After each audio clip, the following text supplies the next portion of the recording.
नमस्ते मित्रांनो. समाजसुधारकांमध्ये पहिले समाजसुधारक आहे बाळशास्त्री जांभेकर. बाळशास्त्री जांभेकरांबद्दल बोलायचं म्हटलं तर महाराष्ट्रातले ते पहिले समाजसुधारक आहे. म्हणजे ज्या पद्धतीने भारताच्या समाजसुधारणेमध्ये राजा राममोहन राय हे प्रथम समाजसुधारक म्हणून ओळखले जातात. ज्या पद्धतीने राजे राममोहन राय यांना या ठिकाणी आधुनिक भारताचे जनक म्हटलं जात असतात, त्याच पद्धतीनं महाराष्ट्राच्या समाजसुधारकांची जी काही नाळ आहे आपली, भली मोठी नाळ आहे आपल्या आता, भारतात सर्वात जास्त समाजसुधारक महाराष्ट्रात निर्माण झालेले. आणि या महाराष्ट्रातल्या समाजसुधारकांमधले जर पहिल्या क्रमांकाचे जर कोण असेल, सुरुवात जर कोणी केली असेल तर बाळशास्त्री जांभेकर यांनी केल्याचे दिसते. म्हणून आधुनिक महाराष्ट्राचे जनक असंही आपण त्यांना म्हणू शकतो. बाळशास्त्री जांभेकर काय म्हणतो आपण, कीर्ती वय लहान पण कीर्ती महान, अशा प्रकारे आपण त्यांचा उल्लेख किंवा उच्चार करू शकतो बघा. कारण अवघं त्यांचं जीवनमान जर बघितलं तर 34 वर्षाचं आहे.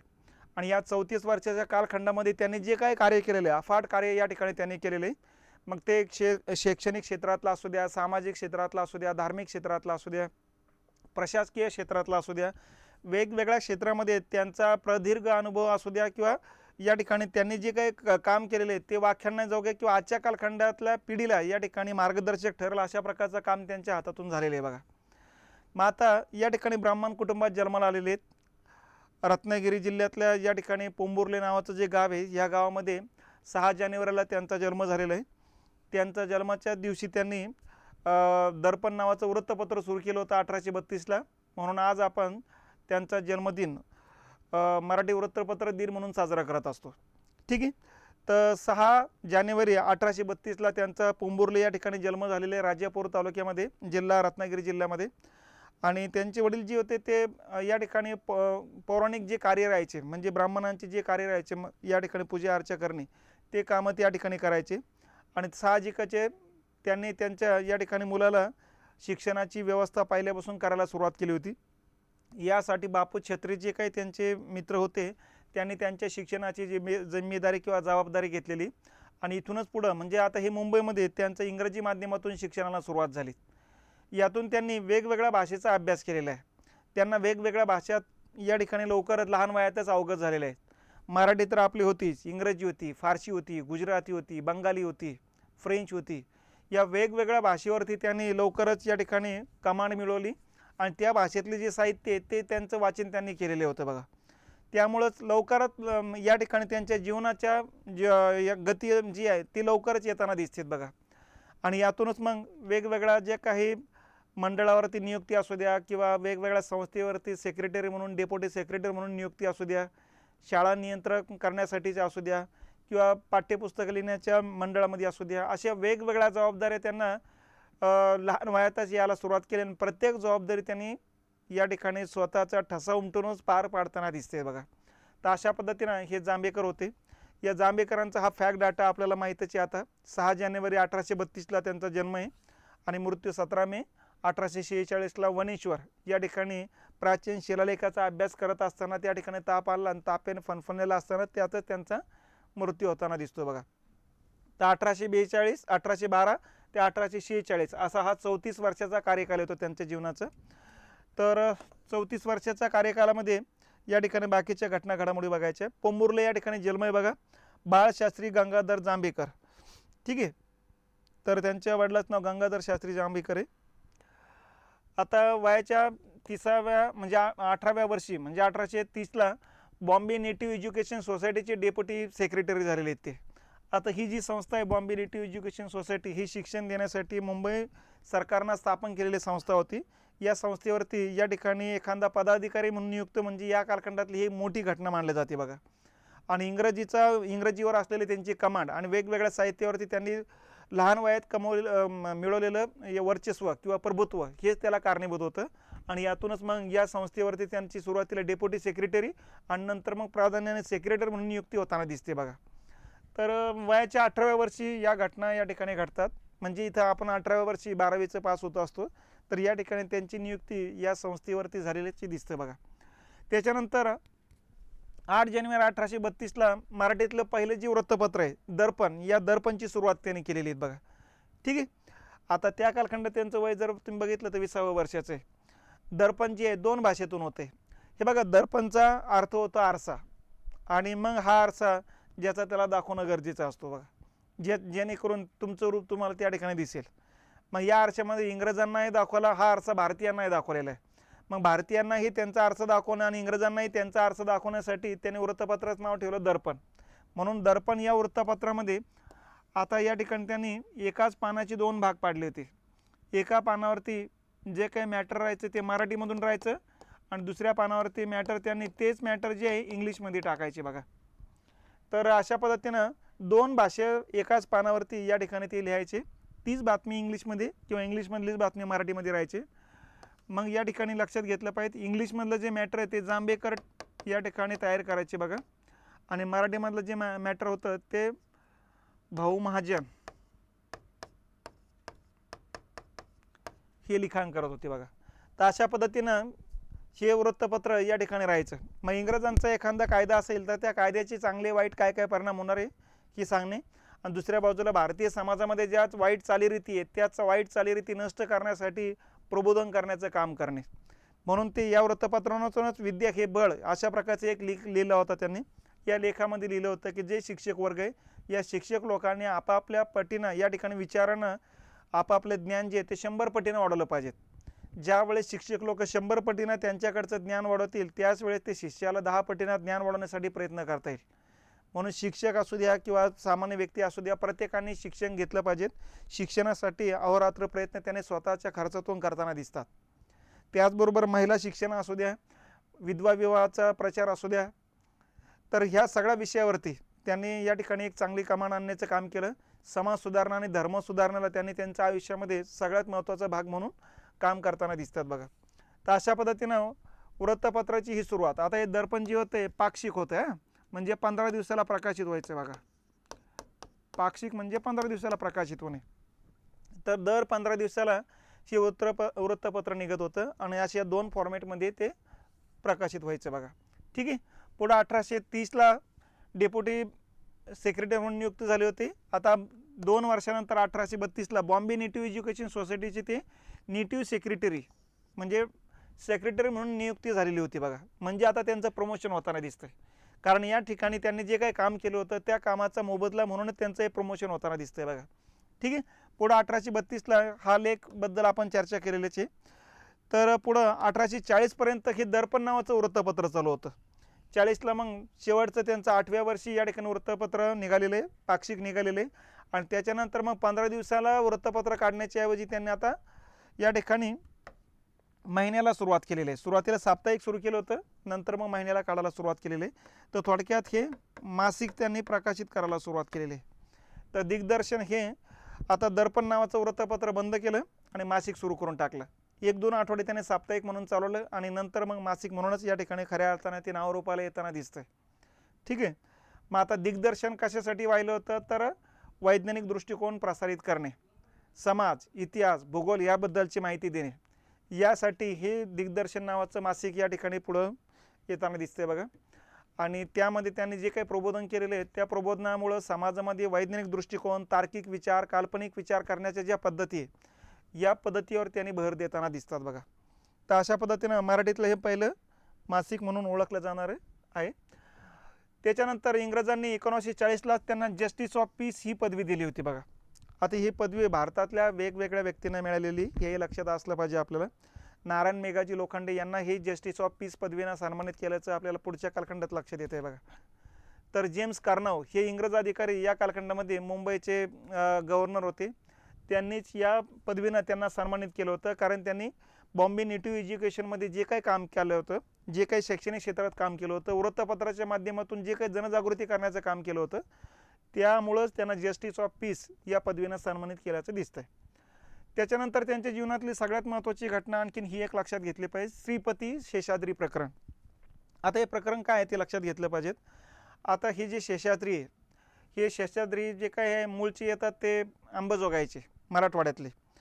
अंबाजोगाईचे असलेल्या या शेषाद्रीला 2 मुलं होती, एक नारायण आणि एक श्रीपती.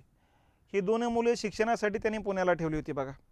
पुण्याला असतानाच मग या ठिकाणी नारायण जो मोठा मुलगा होता, हा मोठा मुलगा तिथल्या ख्रिस्ती मिशनऱ्यांच्या संपर्कात आला आणि त्यांच्यासोबत राहून त्यांनी मग मद्यप्राशन केलं, मांस भक्षण केलं आणि त्यामुळे साहजिकच आहे यवनांसोबत या ठिकाणी तुम्हाला संबंध ठेवता येत नाही, असे संबंध 15 दिवसापेक्षा जास्त दिवस आले की त्याच्यानंतर त्याला धर्म बहिष्कृत करण्याच्या पद्धती होत्या.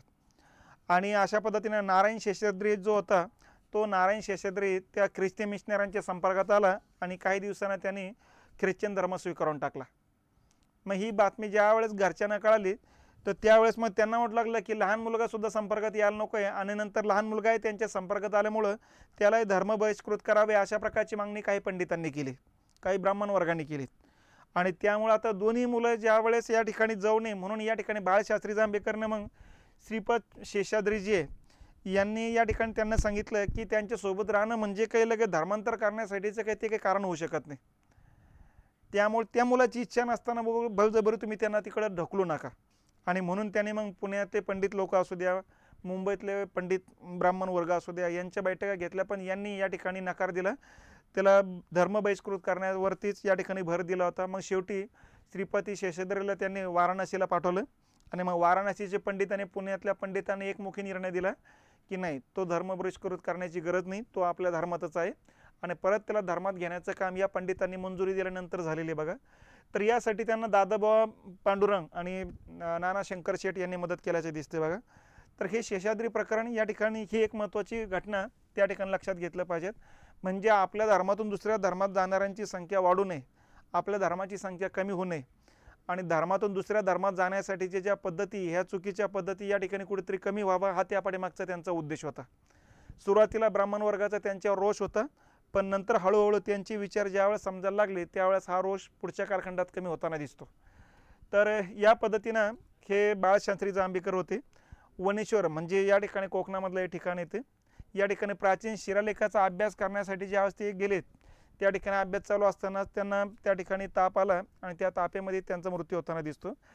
तर वयाच्या 34व्या वर्षी त्यांचा मृत्यू आहे बघा. ठीक आहे. मग आता या अगोदर त्यांनी जे कामं केलेले ते लक्षात घेतले पाहिजेत. मुंबई विभागामध्ये शाळा तपासणीचे निरीक्षक म्हणून त्यांनी काम केलेले, शिक्षण क्षेत्राशी रिलेटेड आहे. ट्रेनिंग कॉलेजचे संचालक म्हणून काम केलेले, म्हणजे शिक्षक लोकांना जिथे ट्रेनिंग दिले जाते आपण डी एड म्हणून आजच्या कालखंडात, तर तिथे ट्रेनिंगचे संचालक म्हणून काम केलेले. वृत्तपत्राचे मराठी वृत्तपत्राचे जनक म्हणून त्यांना ओळखले जात असते बघा. शालेय पाठ्यपुस्तकं तयार करण्याचं काम त्यांनी केलेले. तर पहिले शालेय पाठ्यपुस्तकं कोणी केली असेल तर बाळशास्त्री जांभेकरनी केलेली. ठीक आहे. त्यांनाच आद्य इतिहासकार म्हणतात, कारण इतिहासाशी संबंधित बरेच पुस्तकं त्यांनी लिहिलेली. हिंदुस्थानचा इतिहास असू द्या, ब्रिटिशांचा इतिहास असू द्या, प्राचीन शिलालेखांचा अभ्यास करणारं या ठिकाणी शून्यलब्धी पुस्तक असू द्या, इतिहासाशी संबंधित भरपूर पुस्तकं असल्यामुळे त्यांना आद्य इतिहासकार म्हटलं जात असतं. पुनर्जीवनवादी सुधारणावादाचा या ठिकाणी पाया त्यांनी घातलेला आहे. म्हणजे जे काही विचार आहेत त्या विचारामध्ये आणखीन त्या विचारामध्ये ॲड करण्याचं काम त्यांनी केलेलं आहे, म्हणून पुनर्जीवनवादी त्यांना म्हटलं जातं असतं. म्हणजे जे आपले विचार आहेत त्यांचं पुनर्प्रकटीकरण करणे, पुनर्प्रकटीकरण केल्यामुळे त्यांना पुनर्जीवनवादी सुधारणाचे जनक असं म्हटलं जातं असतं बघा. आलं लक्षात. मग त्यांच्याबद्दल वेगवेगळे विचार काय आहेत तर हे लक्षात घ्या. मराठी वृत्तपत्राचे जनक म्हणतात त्यांना. आधुनिक महाराष्ट्राचे आद्य ऋषी, अक्कलकोटच्या युवराज्याचे काही कालखंड शिक्षक म्हणून सुद्धा काम केलेले. एल्फिस्टन कॉलेजमध्ये त्यांनी बीजगणित, ग्रहविज्ञान आणि भूगोल हे 3 विषय शिकवण्याचं काम केलेले बघा. ठीक आहे. आणि शेवटी मग त्यांनी जे काही ग्रंथ लिहिलेले आहेत त्या ग्रंथाची यादी या ठिकाणी बघितल्याशिवाय पुढे जाणं शक्य नाही. मग यापैकी पहिला ग्रंथ आहे तो शून्यलब्धी. मराठी भाषेतील प्राचीन शिलालेख आणि जे ताम्रलेख आहेत त्या ताम्र आणि शिलालेखाचा अभ्यास करून प्राचीन कालखंडातलं ज्ञान पुढच्या कालखंडातल्या पिढीला कळावं याकरता शून्यलब्धी नावाचे ग्रंथ या ठिकाणी लिहिलेले आहेत त्यांनी. नियतकथा, ज्या काही संस्कार घडवणाऱ्या ज्या कथा आहेत, ज्या आजोबाकडून किंवा आजीकडून पुढच्या पिढीला दिल्या जात असते नातवाला, त्या कथांचा एक संग्रह त्यांनी या ठिकाणी केलेला आहे. छंदशास्त्र, वेगवेगळ्या कौशल्यावरती आधारित असलेले जे काही वेगवेगळ्या काय म्हणतो आपण वस्तू तयार करणारे जे काही शास्त्र आहे त्याला छंदशास्त्र म्हणतात. आपल्या जीवनाच्या आवडत्याच्या क्षेत्रामध्ये काम करायला मिळणं हे एक छंदच मानला जात असतो. इंग्लंड देशाची बकर म्हणजे 2 भागामध्ये प्रकाशित केलेली. थोडक्यात इंग्लंडचा इतिहास, या बकर म्हणजे इतिहास, आलं लक्षात. तर इंग्लंडचा इतिहास म्हणून हा ग्रंथ ओळखला जातो. बाल व्याकरण, लहान मुलांसाठीचं व्याकरणाचं छोटेखानी पुस्तक या ठिकाणी त्यांनी प्रकाशित केलेले, पाठ्यपुस्तक म्हणून आपण त्याला. हिंदुस्थानचा इतिहास, तर या ठिकाणी भारताचा प्राचीन कालखंडापासून आतापर्यंतच्या इतिहासाचा एक धावता आढावा त्यांनी या ग्रंथामध्ये घेताना दिसतो. भूगोल विद्या, भूगोल विज्ञानामध्ये या ठिकाणी भूगोलाशी संबंधित भूरूपे, वने आणि त्यांचा मानवी जीवनावर होणारा परिणाम त्याबद्दलची माहिती त्यांनी सांगितलेली. सागर संग्रह, मग सागराशी संबंधित जीव, मासे असू द्या, शंख असू द्या, शिंपले असू द्या, लक्षात तिथल्या सागराचा तिथल्या मानवी जीवनावर काय काय परिणाम होतो त्याबद्दलची माहिती. त्याच्यानंतर इंग्रजीमधले जे काही धातूंचे नाव आहे ते मराठीमधले आणि मराठीतल्या धातूंची नावं इंग्रजीमध्ये तयार करणारा एक शब्दकोश तयार केलेला होता त्यांनी. ज्योतिषशास्त्राची पहिल्यापासून त्यांना आवड होती आणि ज्योतिषशास्त्र मग त्यांनी ते 12 घराच्या आधारे या ठिकाणी त्यांनी ज्योतिष काढण्याच्या पद्धती डेव्हलप केल्या होत्या बघा. म्हणजे तुमचा जन्म ठिकाण, जन्मवेळ या आधारे या ठिकाणी त्याच वेळेस जन्म झाला त्यावेळेस 12 ग्रह कुठल्या कुठल्या दिशेला असतात, त्या ठिकाणी कुठल्या 5 अंगाचा विचार केला जातो म्हणजे पंचांग होते, याच्याबद्दलची माहिती त्यांनी या ज्योतिषशास्त्र ग्रंथामध्ये मांडणी केलेली आहे बघा. आणि भारतातील इंग्रजांचा इतिहास म्हणजे आधुनिक भारताचा इतिहास, इंग्रजांचा भारतामध्ये असताना जो प्रशासकीय विकास त्यांनी केला, या प्रशासकीय विकासाबद्दलची माहिती या ग्रंथामध्ये त्यांनी दिलेली.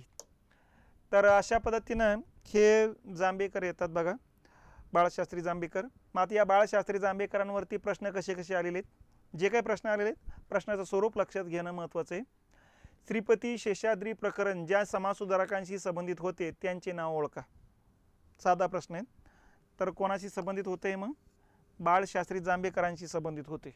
लक्षात यांनीच 1943 मध्ये 1843 मध्ये हे प्रकरण हँडल केल्याचं दिसतंय बघा. लक्षात श्रीपती शेषाद्री आणि नारायण शेषाद्री या 2 भावाशी संबंधित हे प्रकरण होतं. खालीलपैकी योग्य विधाने ओळखा. मग आता अ आणि ब असे 2 विधाने दिलेले आहेत. आचार्य बाळशास्त्री जांभेकरांनी दर्पण हे पाक्षिक 1832 मध्ये सुरू केले. बरोबर आहे, दर्पण हे पाक्षिक होते आणि 1832ला सुरू झाले होते. ठीक आहे, मग इथं येईल बरोबर. ठीक आहे, त्यांनी विज्ञानाच्या प्रसारासाठी दिग्दर्शन हे मासिक 1840 मध्ये सुरू केले. बरोबर आहे, विज्ञानासाठी केलेले दिग्दर्शन हे मासिक पण होते आणि 1840ला सुरू झालेले होते. अरे लक्षात, तर हे दुसरं विधान बरोबर आहे. मग याचं उत्तर येतं अ आणि ब दोन्ही विधानं बरोबर आहे. तर अशा पद्धतीने या प्रश्नाचं उत्तर आपल्याला सांगता येईल. ठीक आहे, तर या पद्धतीने हे पहिले आद्य समाजसुधारक, आद्य धर्मसुधारक किंवा इतिहास आणि भूगोलामधले प्रज्ञान पंडित, त्याचबरोबर वेगवेगळ्या क्षेत्रामध्ये त्याने स्वतःच्या ज्ञानाचा प्रसार करण्याचं काम जे काही केलेले आहे, त्यामुळे पुढच्या पिढीला या ठिकाणी नवीन माहितीचा ठेवा ठेवून या ठिकाणी वयाच्या 34व्या वर्षी इहलोकवादी झालेले हे आद्य समाजसुधारक म्हणजेच बाळशास्त्री जांभेकर यांच्याबद्दल ही थोडक्यात माहिती आपल्याला सांगता येईल. ठीक आहे.